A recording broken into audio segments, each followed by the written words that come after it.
and welcome to a very special episode of the Week Live. Today we have a very special guest with us here, Mr.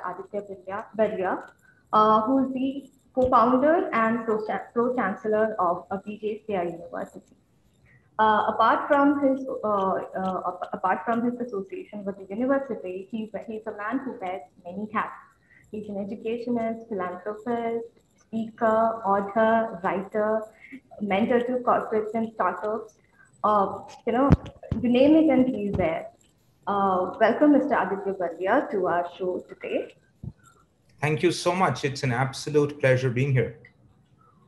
So, just as when we thought the worst was behind us in India regarding COVID wave, COVID has come back in a second form, but which is a more and powerful wave. As governments and policymakers scramble to deal with the new situation, Mr. Berlia will take us through a set of game-changing reforms that he envisions will change and improve India's COVID recovery. So here goes the first question, Mr. Berlia. Before we discuss the reforms needed to get India out of the pandemic, I would like to know your thoughts about the turnaround we already had. I mean, the pandemic struck India when we were already witnessing an economic slowdown. But there were apparently, that's what the government claims, green shoots of recovery. At the same time, earlier this year, I mean. So, but at the same time, economists differ in their opinion on the shape of the recovery. If it was K or V-shaped. How do you see it? So I love the way you framed the question, because to see where we are going in the future, we have to understand where we came from in the past. And I want to put out some numbers that keep me up at night. And pre-COVID, this was the reality. And then let's talk about what's happening during COVID and post-COVID. The first thing is that every year, 15 million young people enter the job market. Right? And these are people from all across the country, young people who have the aspiration to lift themselves to a level of success that their parents did not have. If India grows at around 7.5%, which we have not quite done so very well, about 3.5 million of those get employed. So you're still looking at an annual deficit of 12 million unemployed young people, which India was on year running way before COVID started. And this is something that's been pretty much consistent for the last 7 to 10 years.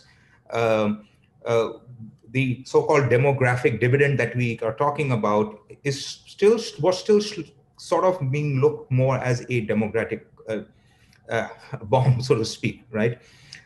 12 million people unemployed is the size of a European country. So first we start on that scale. The second big crisis that we haven't even really talked about in India is that 660 million people are employed in the agriculture sector, mostly directly. Now let's do a comparison to the US. Now the US isn't the most well-run agriculture system. There are other European countries and Asian countries who are, but let's look at the US. And because although on a map, US looks a lot bigger, but in reality, the amount of land that is available for cultivation in India and US is pretty much the same. US makes a 10x amount of the total production of India's agriculture market, and it only employs 6 million people directly and indirectly in their agriculture industry. 6 million versus 660. What's going to happen is as India gets more and more up in the agriculture stream, as you get more reforms, as we start doing that, you're going to have not just those 12 million young people entering the workforce every year, but 50, 100, 200, 300 million people that are going to start asking that, hey, I need a job and I need an aspirational career. So for me, whenever we talk about India, I don't like to talk about GDP or numbers or FDI or all of this stuff, because the fundamental problem that we face is how do we employ our people gainfully? On the other side, if you don't employ them gainfully, you get a drug crisis, you get crime, young people get frustrated. Most of them have some sort of education or degree, which was told to them, if you have, you'll get a good job. They have bills to pay, they have aspirations. India's inflation figures goes up fairly high compared to all other countries in the world of a similar size and scale. And so the critical problem is all about employment. And whenever I like to frame any reform or anything, I ask a simple question: will this increase employment? Will this increase more and more economic activity, or will it slow it down, or will it bring it into a big hurdle? Now, if you look at COVID-19 from the very context of employment, we've had hundreds of thousands, if not millions, of small businesses go out. And these are restaurants, they are gyms, they are small vendors on the street who had their entire business shut down, life savings wiped out. And in India, because of the problems with our finances as a country, we do need a lot of money to run our social net. We weren't able to support them the way the UK has done, the US has done, Canada, where they give back people money. That, hey, you're a taxpayer, you paid us so much tax for the last decade, 2 decades. We're going to give some of it back. Don't fire people, right? And that's how large economies such as the UK, Malta, as a small economy, US and all, have really maintained some sort of semblance of keeping their small businesses alive, is by the government sending them money. In India, what came about was basically that, hey, everybody, please go and get a loan from the bank to keep your business afloat. Certain states made it for the first 30, sometimes 60 days, if you remember, you can't fire anybody, don't fire anybody, but there was no money. If there is no income coming in, your businesses can't stay afloat. So for me, the big crisis that we're going to see as we come out of COVID-19 is not about the big macro India, right? Because stocks went up, tax collections also went up. You had a lot of the organized sector players, very large players, who were able to gain a lot. Your outsourcing industry is doing phenomenally well right now. I've been seeing the numbers coming out. Massive year of profits, and next 5 years a very rosy picture. But that's not the 1.25 billion odd people that I'm really concerned. And so when we look at COVID's recovery, we're going to see two worlds: the organized sector, large companies, big brands, people who provide core services, who is just going to shoot up. And then you're going to see the middle economy, the economy that really drives job creation on a regular basis, being absolutely devastated. And I think creating ecosystems, reforms, and changes that are low cost, both politically and in terms of actual getting them out as quickly as possible, is essential. Now, I think the government came out with some incredible, wonderful blockbuster reforms last year. Fantastic new education policy. I've been going around and saying it's a 30-year miracle that has come out. A fantastic agriculture policy. I know farmers are protesting, but if they read the policy, it is truly something India needs in the long term.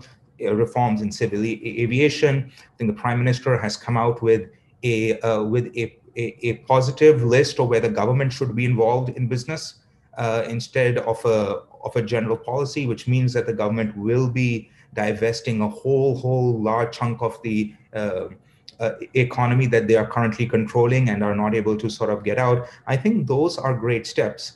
My worry is that many of those reforms will take 4 to 5 to 6 years before the true impact hits. And so the big questions for me is, how do you create reforms and to a large extent, go back to the 1991 type of energy of reforms where you completely change the story. And I think our recovery in COVID, I don't think we've gotten our vaccination systems right. I think we can talk about that for a bit later if you want. But I think we'd be lucky if we are going to be out of COVID by the end of the year. I think this is going to go in well into the first quarter of 2022.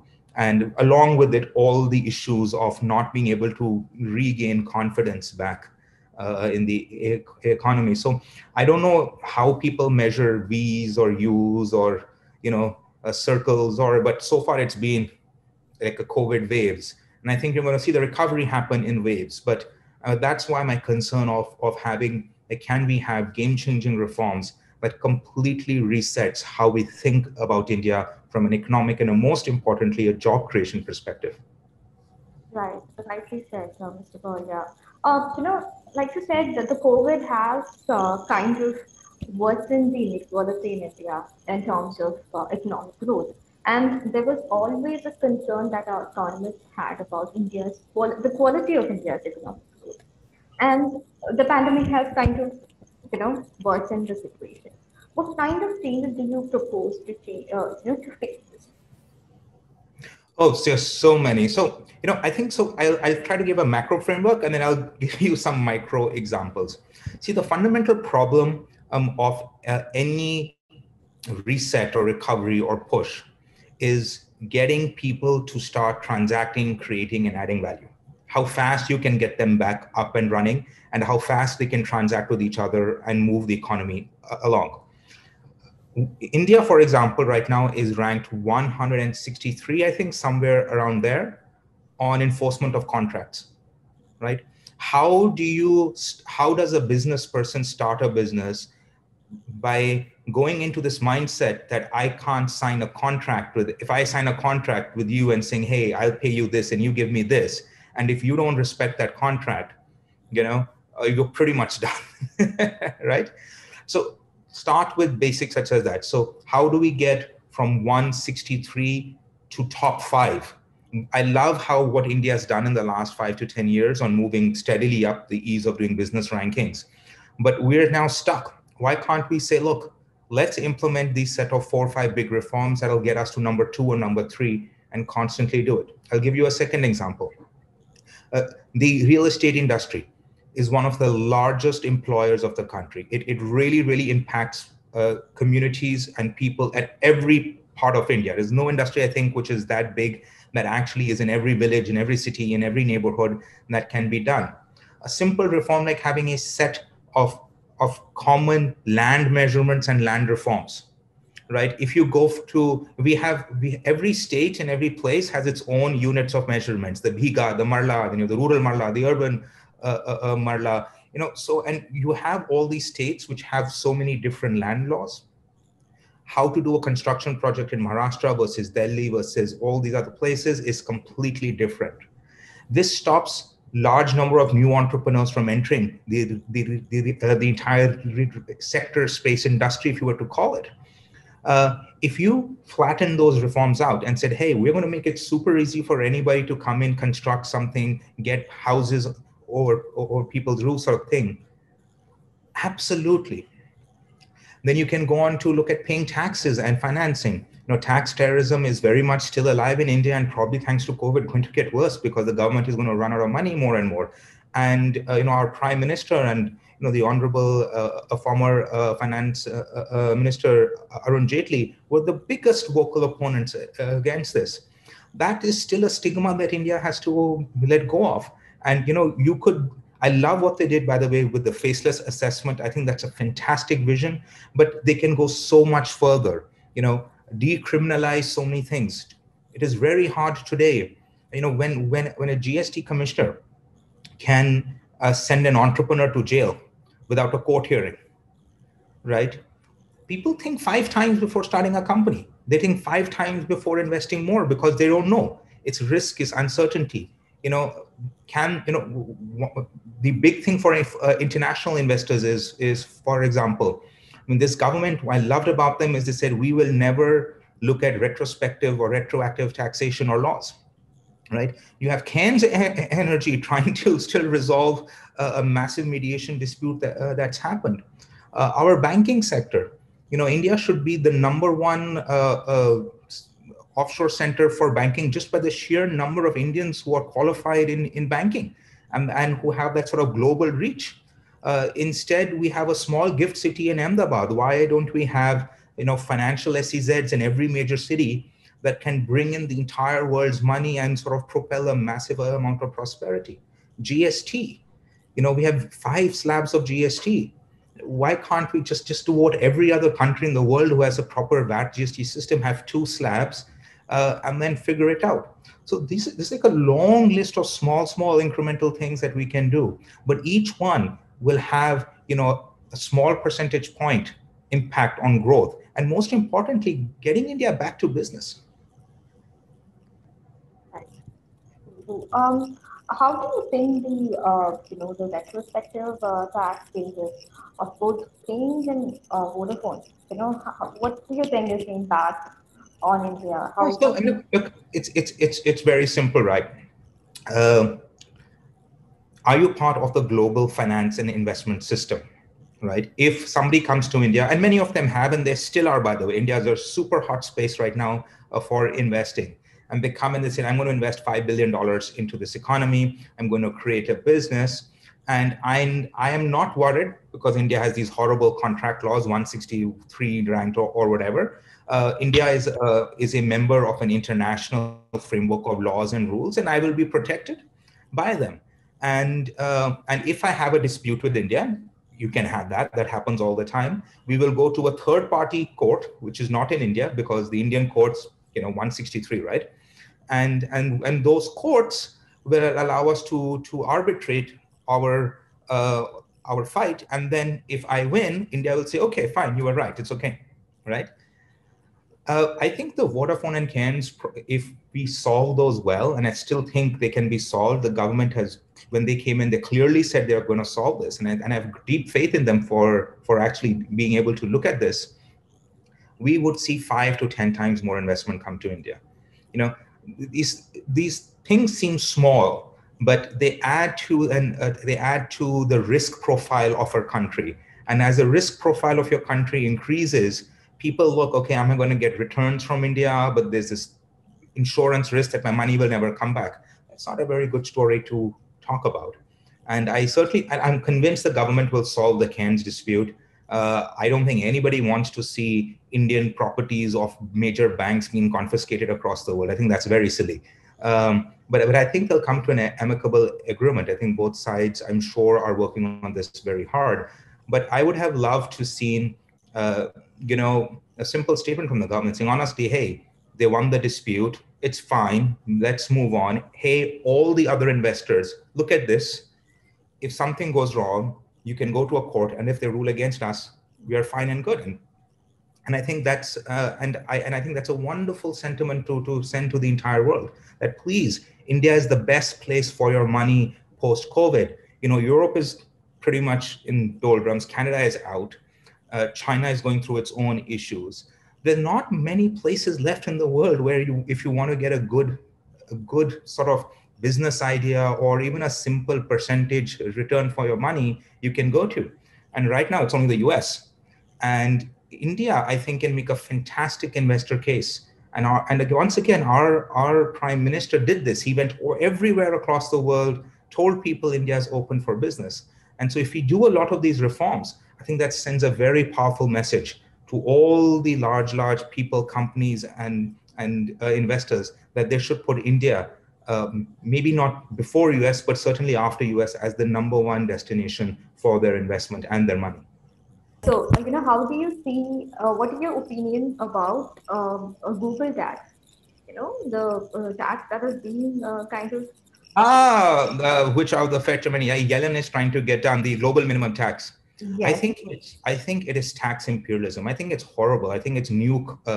So two parts. First, I think it's a small level of global elites. And especially from the USA side, trying to sign the US up to a to a permanent tax rate that even their own opposition would never agree to. And by bringing, so you're basically submitting your national tax system and your national sovereignty. You're handing it over to some global agreement or organization. In general, that's usually a very bad idea. When this has happened in the past, everybody sort of regretted it because no one wants to give up their national sovereignty to tax and not to tax to a global system. Second, I think every country has a different social contract with its own citizens, right? India is a democracy, right? And because we are a democracy, we tax people, although not very many people, only 0.5% or less actually pay tax, although 2% file. But we can choose at what tax rate is appropriate for India, and we might increase it, we might decrease it, and that's our sovereign right. A different country like the UAE, for example, has a different social contract, right? They are not a democracy, and they run things very well in their way. Why should they have to take a tax when they don't need one, right? And similarly, the US, similarly Europe, similarly places like Ireland, each has a very different tax system that is suited to their economy and their people. This is global tax imperialism. And I can guarantee you the few big countries who run this will make sure they get the money. They're not going to allow the smaller countries who are fighting, including India, to make any money from this. Right. Aditya, I think you got the question a bit wrong. I was asking about the digital tax, right? That India and countries like Australia or Oh yes, and that's actually no. No, that's actually part of the question. No, see, so when India went to talk about the digital tax, right? They said that we will tax you on the base of substance, right? What that means is the more users you have, the more people you have have in that country, you have to pay a digital tax on them. When they went to the global guys, they say, no, no, no, you have to pay a tax on the economic spends on it, right? And India doesn't have many economic spends. So in fact, it's actually worked really badly for India because companies are saying that we will pay taxes on the revenues we earn. Now, India already taxes those revenues, by the way, because we have things like TDS, we have GST, we have non-presence laws, right? The other countries wanted it because they don't have these economic burdens which India has. One of the other things that need to be reformed. I think the TDS system is the most useless system ever invented, which is anti-company, anti-economy, and anti-consumer, right? So those guys wanted it because they don't have a TDS and all of that. India thought it was going to get a lot more taxes, because they have so many users on Facebook. So India has lost out on that completely. And in fact, it will work against India because two things will happen. One, companies will just simply say, well, we don't want to do business in India. And we're already seeing that like China, India has taken a very strong position on social media and digital companies. It wants homegrown people to come up. So I mean, I think that the entire point of the digital tax is gone. It's history. It's against India's interests, and we're not going to get very much money even if it comes up. My worst fear is if India does a unilateral digital tax and say we will tax you on your global revenues based on the number of users you have in India. Many companies will just look at that and turn the India platform off, and they say we don't want to do India. Kindly have your home-baked entrepreneurs to do it, because the revenue we are generating from India isn't very high. Fair enough. Okay. So, Aditya, since we are continuing to talk about ease of doing business, another question is, entrepreneurship in India has come a long way. As in, 2, 3 decades ago, that it was not it was not accepted as well as it is accepted being right now. But still, what is pulling Indian entrepreneurs from doing business in the country? There is still that reluctance or fear of starting up in it. No, so I'll tell you what, the current ecosystem does not like new entrepreneurs. Very hard to get loans or financing. We have these absolutely silly related party transaction laws for small companies, oh, you can't take money from your friends and family and all to start a company. Well, who else is going to give you money to start a family except the people you know, right? You start to do business in any economy, you do it with people you know, right? With people you trust. And when your contract law is at 160, you're going to have to see that in context in context as well, right? So I think there's a lot of fundamental barriers to entrepreneurship that still exist in India. Yes, ease of doing business is now better, but I think a rank of 60 plus, where there's so many countries before you, isn't something very much to boast about, right? Why aren't you number 3? Why aren't you number 4? I think it's only when we get you there that you will have the ease of people starting a company. You start a company, in 1 year your operation, you get your first tax notice. You get scared because you could go to jail, right? And the tax department sends you very nasty letters. You'll get 100 notices from here and 5. Someone was telling me this thing, there on an average, a small manufacturer gets 23 notices from different departments that they have to deal with. So you have a huge compliance cost. Let's look at the US. You don't have to have an audited balance sheet until you hit $1 billion or more, or you're taking public money, right? Every other civilized big country which has a roaring entrepreneurship economy makes it really easy for SMEs to come in, to start something, to fail, and they go out, right? And we've seen horror stories of what other entrepreneurs have gone through. When things go wrong, they don't just lose money. Nowadays, if you're an entrepreneur, at least you get a good reputation. Okay, you tried something. There, you are more employable. I think that's a wonderful change. But their financial and personal risk is so high, and compared to what they're doing. Even if you see our tax systems, the smallest entrepreneurs are in the services sector. You're paying 18% value added tax on your services. Plus you're paying 21 to 25% plus cess, right? And then you're paying a personal income tax on top of that, right? You lose something like 60-70% of the money you make to a large number of taxes. You add the compliance burden. When I talk to young entrepreneurs in their first, second years, they didn't realize so much money would go. So how much are they keeping in their pocket, right? How much are they earning? If they take that in their pocket and they're spending it, they're paying 18-28% GST on various things that they want to do. So from a structural perspective, entrepreneurship is hard a lot, but I also think, which I don't like, the entrepreneur stories which we celebrate are the wrong ones. And I think this is what scares me. We are celebrating these people. Oh, $1 billion raise, unicorn, huge startup, got funding from everybody. You must have an IIT degree or an IM degree and 5 friends. Let's go start a company and all this. And I've done a lot of these business plan contests. I've talked to a lot of people, etc. It's for a few lucky people that will happen, right? But that's not going to be the story of Indian entrepreneurship. The story of Indian entrepreneurship are going to be small, localized businesses who start up with a small amount of funding, either from friends or family, find a product or service that works, find a trusted ecosystem of contracts and supply that they can count on, who get paid at a nominal time, or they have a invoice factoring system that helps them get paid at a nominal time. And then they find success, then they go to a bank and they get a loan. And when they get that loan, it's at a reasonable interest rate. Our interest rates for entrepreneurs are some of the most mind-boggling in the world, right? A loan in most parts of Europe, US and all is 2%, 3% max, right? If you need to do a 15% loan or a 12% loan, you're not working for yourself, you're working for the bank, right? And so that's how entrepreneurship looks like. And that's pretty much how it looks like everywhere else in the entire world. And I think until we change that, this movement away from these flashy, large companies that come over for 3 to 5 years, and we'll still have those will still happen, but focus on how do we create an ecosystem for these small standalone entrepreneurs who can slowly get started, steadily increase their money, and over a period of 5 to 10, maybe 15 years, build a solid business that they can be proud of and the economy can be proud of. And through that time, they are going to hire a lot of people.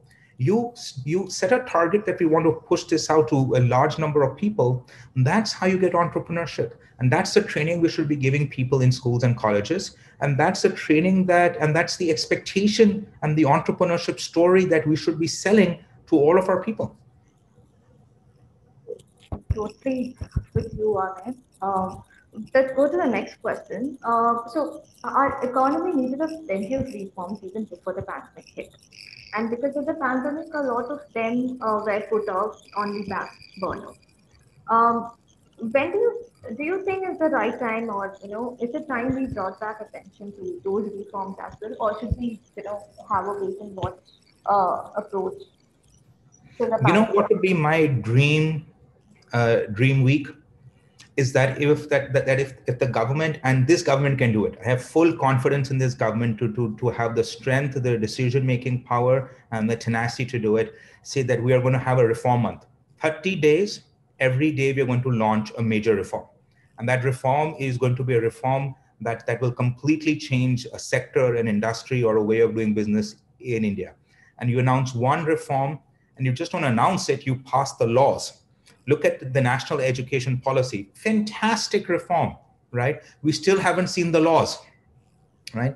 And so my thing is, take a month, say 30 days, the month of reform.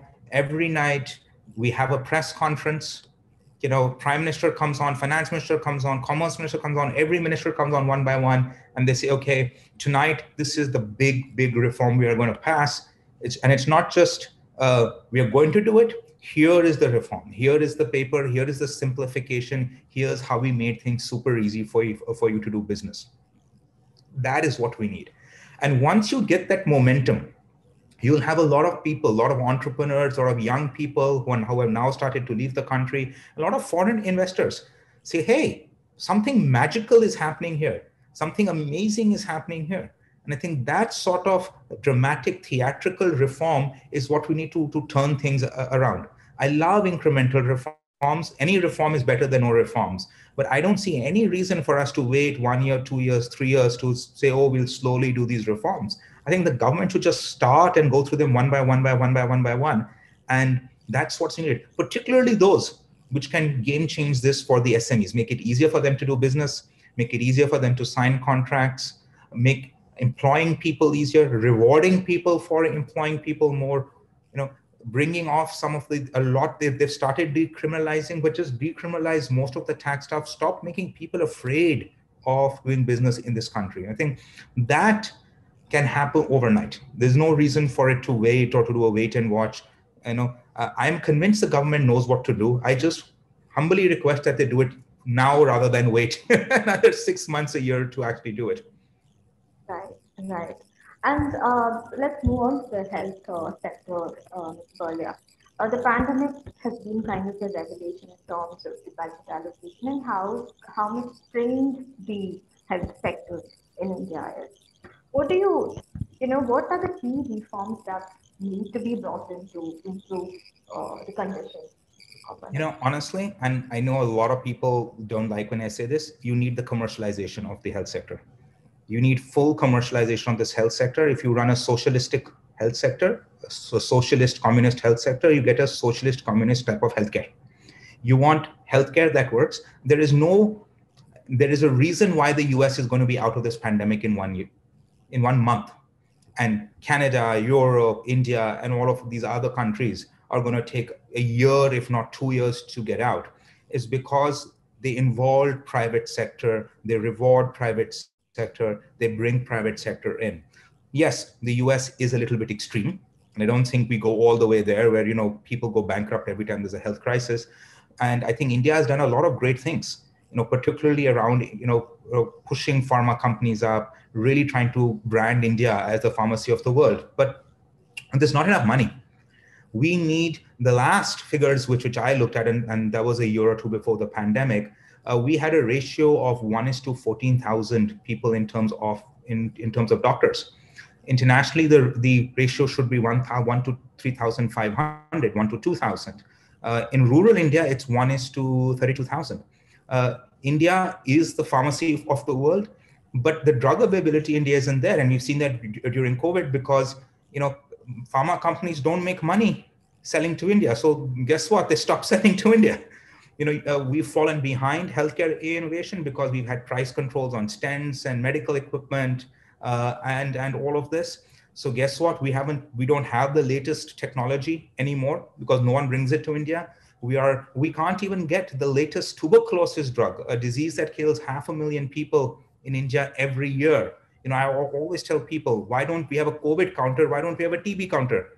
500,000 is not a small number of people. That's more than you're looking at even COVID killing. But we are not tracking that. We're not bringing in the right medicines and drugs that we need.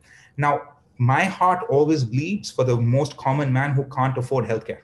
And I think the government bringing insurances, making sure that we have a healthy ecosystem where catastrophic diseases can be paid, that there's a huge number of government expenditure in healthcare, more medical clinics, hospitals, and all that are run by the government so that the common man doesn't have to suffer. Those are very much part of the ecosystem. But we also need hundreds of billions of dollars of investment coming into our healthcare sector to really build out the kind of hospital infrastructure, build out the clinic infrastructure. We can't do that if there's an adversarial reaction between state governments or central governments or local governments and healthcare providers. Some of the scenes which I saw during COVID was shocking. doctors being, being harassed by civil society, quote unquote, people for, oh, you're taking bribes for COVID, etc. Hospitals being put under lockdown. I think one of our states even tried to file FIRs on doctors for getting COVID, right? So that relationship is broken. And unless we fix that, we're going to see a massive healthcare crisis that will happen year after year after year. I mean, this pandemic, I think with the mutations is going to be now a 5-year game, right? You're going to have the first round of vaccines, then the booster shots and all of this. And, our healthcare system is not geared to really work with this. Again, it's the same thing, reform and investments. You do those things. India is completely geared to be a healthcare powerhouse. We just need that momentum back. Right, right. So, Aditya, which brings me to the next question, probably the final question. You spoke about the US kind of, getting over with the pandemic by next month or so, whereas India will take time, another 3 years, 2 years. But don't you think it is because of the inequality in the vaccine distribution also? The way the government handles it as one thing, but US for its case bought most of the vaccines and they are stocking it up, while countries like India, developing countries like India, are still exporting it, manufacturing it for the world, even at the risk of putting our own citizens' health at risk, right? So, isn't the vaccine inequality, the inequality in vaccine distribution a factor I too? thought it's absolutely about vaccinations. Now let us look at the history, right? Why does US have so many vaccines? Right? Because they appointed a private sector head, Dr. Slawi, which nobody remembers his name. I think he's the real hero for the US during this vaccination. He was the head of JSK's vaccination unit. They appointed him and you said, look, how do we get this vaccine now? And we are willing to, and the cost of our people's lives is there's no doubt about that. We're not going to penny pinch and say, no, it should be less, it should be more. Get us the vaccine now. And this man went to all the major manufacturers and he said, look, we will buy all your vaccines, $1 billion worth, at $20, etc. Just make it. It doesn't matter if 2 of you succeed or 5 or 10. Anybody who makes a vaccine, we will buy it, right? And that takes a phenomenal amount of leadership to do. So what happened is all these companies took this large amount of money and they went out and said, let's make vaccines, right? And so once the vaccine was ready, guess who was going to get it first? All the countries who told them that give it to us, here's a contract, here's the money, we don't care, give us the vaccines, right? And there were 3 countries who did it. The US did it, the UAE did it. The UAE started its vaccination program in September of last year.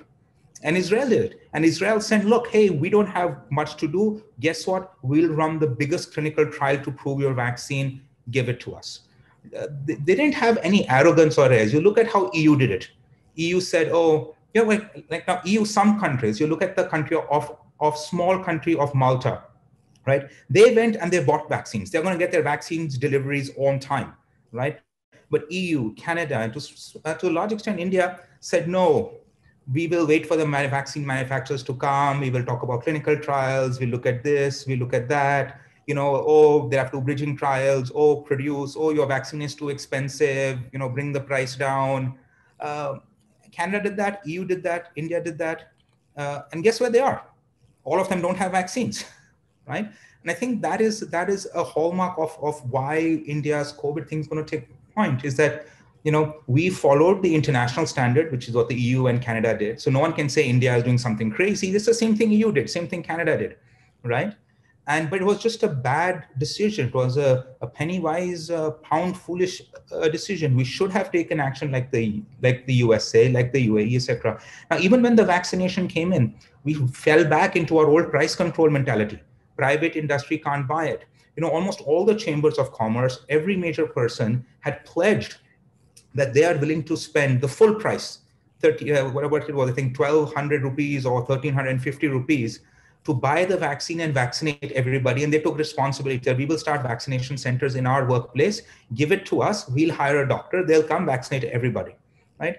We didn't do that, right? We had a government procurement system which had a subsidized rate. Then we told people they can only charge 100 rupees for giving the vaccination, which stopped any of the private people from being interested, because 100 rupees to set up the vaccination program is just not cost effective for them, especially in urban areas, right? And so this focus on cutting down the price, making it cheap, not involving the private sector, waiting now India finally, and my full kudos to the government, said that, hey, you can come, please, all vaccination makers, you can come to India, we'll give you emergency approval. No one's coming because they're booked out, right? And they said, hey, when we came to you, in Jan, that's when you should have said, you should have booked your vaccines then. Instead, you're booking now. And now the worst part is we have blood clots. So certain vaccines are showing some level of blood clots. There are certain vaccines which are more effective than others. And India is scrambling to figure out how to get those. Now, I think between Sputnik 5, which is a fantastic vaccine, and I think Johnson & Johnson have said they're planning to come to India. I think if we can switch this around and say, look, if private people want to fund the import of vaccinations, if they want to create a charity fund, if they want to do CSR, please do.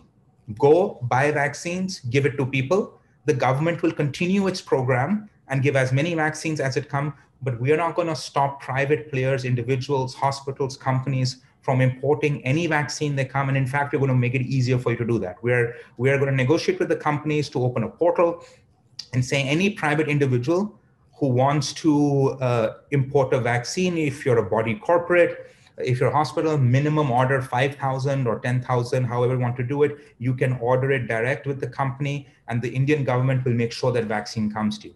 I think that's going to be the game changer for India, is when we get every single person responsible. I want every school, every college, every hospital, every large employer, every person with a little bit of CSR money to say, guess what, we are going to spend this on getting people vaccinated. And this way, it doesn't cost the government, because this is the problem. The government is under a financial crisis. Loss of tax revenue, loss of GST hurt us badly. So you can't expect the government to pay for everything either, right? And so let private people pay for it, particularly those who want to pay for it. And in that way, you'll at least get 100, 200 million people done. You can focus on the 1.1 billion people, which may not have access to private sources of vaccination. And that's who really needs the government's help. That's a fair point, Mr. Berlia. So we've covered a wide array of topics today, from commercialization of health sector to how India can make ease of doing business better, to the various reforms, and that Indian government should bring in right now, and that is not sit on it. So thank you for sharing your elaborate ideas with us, and I hope that the current and future policymakers take note of this. Let this become a guiding sort of a guide for them for their ventures. And it was an absolute pleasure interacting with you, Mr. Berlia. Thank you so much. Thank you so much. And I have amazing faith in our government. They are the smartest people in the country. We have amazing politicians, amazing bureaucrats doing an absolutely wonderful job. And my hope is that they know what needs to be done. They don't even need me to sort of articulate this. I'm sure they would articulate it themselves if you ask them the same questions. But the reforms that they want to do, my only request is they don't wait 1 year or 2 years. They say, what, let's just get it all done in 30 days. And I think that is what will really move the needle on all aspects of the economy, on the recovery, and even on something very, very big and focused like the vaccination program right now. Right. Anyway, let's hope the people in the government take note of this, and let better sense prevail. Thank you so much, Mr. Berlia. Thank you so much.